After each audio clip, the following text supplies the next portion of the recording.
Carbs aren't evil, but there are some carbohydrates that are going to be better than others for helping you achieve your weight loss goal. So I'm going to be sharing 5 starchy carbohydrates that are actually going to be kind of useful for you to help achieve your weight loss goal in today's video. Now with carbohydrates, we just really need to be smart about them. Just like with fat and protein and literally everything else you put in your body, you need to make sure that you're using the right types of foods, especially for the goal that you're looking to achieve. Now before we get into the specific starchy carbohydrates, let's first define what starchy carbohydrates even are, because I think there's a lot of misconception around this word. Now this might seem like a leap, but starchy carbohydrates are carbohydrates that contain starches. Starches are just long chains of sugars or long chains of simple carbohydrates that are just formed together with what's called a glycosidic bond. Now, because they do have these bonds or these glycosidic bonds, they take a little bit more time to break down than, let's say, just a simple type of carbohydrate like glucose or fructose. That means inherently the release of these carbohydrates into your system will be a little bit slower, which is a good thing. But on the flip side, it can still be a lot of carbohydrates because there are so many more of those simple carbs that are formed together in these starches. Now, the goal when it comes to weight loss is really to make sure that your blood glucose levels are as stable as possible. This will ensure that you don't get those blood glucose swings or those spikes and falls that can cause a really big rush of insulin and put you into storing mode. And those swings will also make it so you're more likely to snack on sugary food items because you end up getting hypoglycemia or low blood sugar as well. Instead, we want to be able to make sure that you can get a slow rise and slow fall. That's going to make it so that you won't have as much of an aggressive spike in your insulin levels, which remember, storing hormone, and you're not going to experience hypoglycemia that will lead you to snack on things that won't support your wellness goals. Plus, having a starchy carb at your dinner time can also help to improve your sleep quality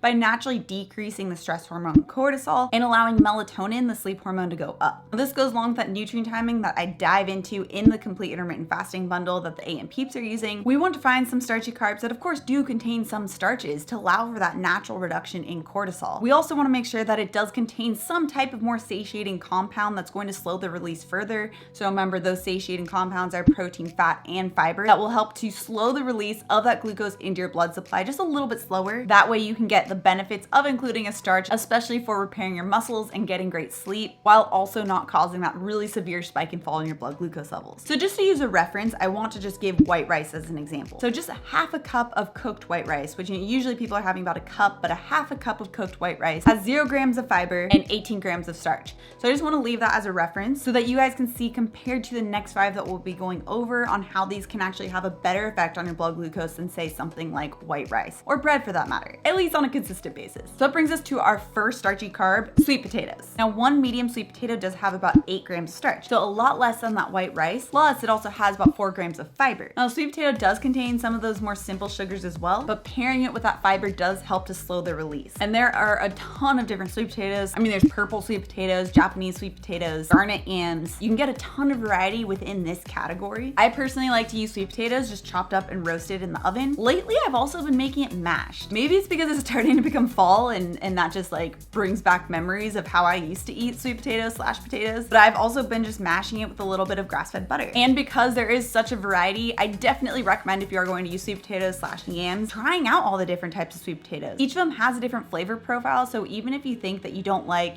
regular sweet potatoes, you might really love purple sweet potatoes. Okay, number 2, black beans. Now, about a half a cup of black beans contains 13 grams of starch, so still less than the white rice. Granted, black beans are going to be a little bit higher than sweet potato. But what's really great about black beans is that half cup has about 9 grams of fiber and 0 grams of sugar. So that'll help to further slow the release of those sugars and starches into your blood supply. Now, I make my own bloat-free variety of beans, and this is really the just original way of making beans, which is where you soak them and then you cook them rather than having them canned. Granted, you will find in my cookbooks that I do say canned, or you can make homemade, so I totally understand that not everyone has time to do that. But if you are looking to help to decrease the bloating component that can happen with beans, definitely going for that more bloat-free route by soaking and then cooking will be really helpful for this. And I love to use black beans, but one of my favorite ways to have it is with the cauli rice burrito bowl. Especially during the summer, I make this all the time because it takes like literally 5 to 10 minutes to make. Okay, maybe like 15, but still, it takes no time to make, and there's so much flavor, and you get that starchy component component and a good amount of protein from the black beans. All right, number 3,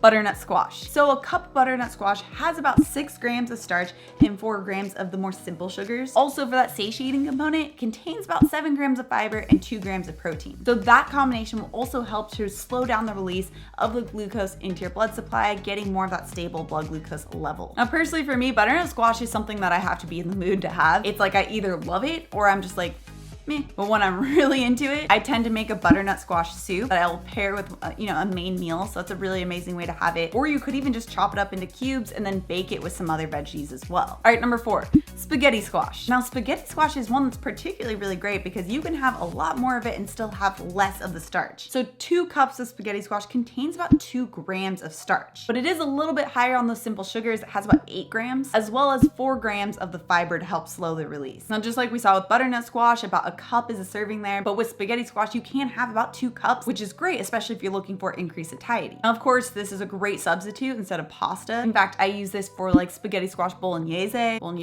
Am I totally saying that wrong? Or you could just even put it as the base to one of your meals. So I'll often make homemade pesto and I'll roast up a bunch of broccoli and pair it with one of my favorite proteins and just have spaghetti squash as the base. All right, number 5, chickpeas or garbanzo beans. Now, just like with the black beans, these are going to be a little bit higher in the starch. It contains about 13 grams of starch. It also contains about 3 grams of sugar, but the protein is at about 7 grams and the fiber is 6 grams for that half cup serving of chickpeas. So beans or legumes in general are going to be one of the higher sources of starch, but still it doesn't get close to like the white rice, for example, where it was at 18 grams. And it also does contain that good amount of protein and fiber to further help slow the release of those starches into your system. And this is just a short list of the different really amazing starches that you can use for your wellness goals, especially if weight loss is one that you're looking for. I mean, others include different roots and tubers and beans, lentils, vegetables, and even with some of the ones we listed earlier, just like what you saw with sweet potato, there's a ton of variety within those. So there's a lot of ways to mix this up and make it so that your wellness journey is interesting and tasty, and that's what we're all here for anyway. Now, weight loss is your goal. I definitely recommend that you check out this video on the 10 smoothie mistakes that you might be making that could be causing you to gain weight. Also, if you're new to my channel and you love the science-backed and holistic information on how you can feel amazing again,